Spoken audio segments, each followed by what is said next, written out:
Well, isn't this just what we need right now? Let's begin.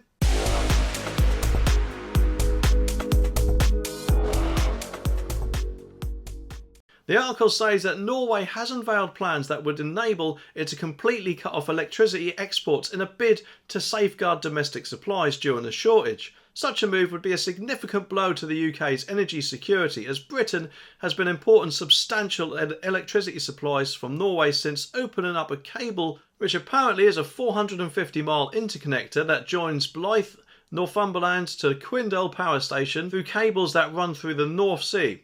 The power station, which is Norway's largest hydroelectric plant, is crucial to the national grid's ability to keep the lights on in the UK when domestic electricity generation is low. However, Norway's Prime Minister, Jonas Gahr Støre, I hope I pronounced that right, said that in the event of a crisis like one posed by a heatwave that pushes water responses to record lows, Norway could block exports.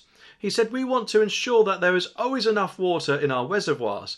There should always be enough power in our sockets at home, and we should have enough power for our industry." Well, of course, I understand that every country wants to make sure their people are going to be okay and make sure they have got enough electric and water and everything like that. And of course, I don't blame them for that at all. However, just cutting it off completely, isn't that just sort of like raising a middle finger to their export customers? Surely limiting supplies or a gradual cut-off of, say, about 5 or 10% per month is bound to be better than just cutting it off completely, isn't it? And of course, if anything, this should be a massive reason or kick up the balls for the government to make them think, we should really provide our own power and of course anything else we require and actually do it and not have to rely anymore on costly imports. Because let's face it, this is surely the last thing we need in an energy crisis, isn't it? Although hopefully they'll take this as some sort of notice period and get their act together. If Norway cuts electricity supplies this winter, it could threaten the UK's energy security with the national grid, warning that it could roll out 3-hour planned blackouts if it fails to secure enough energy supplies.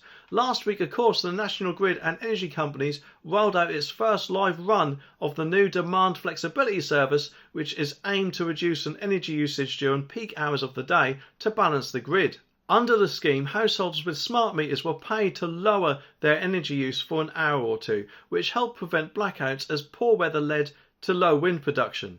Meanwhile, of course, on Thursday, France's grid operator, RTE, asked the UK to be prepared to help by exporting power supplies on Thursday over concerns of strikes at power station plants in France would lead to low production. Well, of course, I don't know about you, but I personally don't think they'll have much luck if we haven't got the power ourselves. But then again, of course, in this video, it seems they've come up with a new EV plan, which unfortunately could affect our power even more. Anyway, subscribe for more and I'll see you in the next one.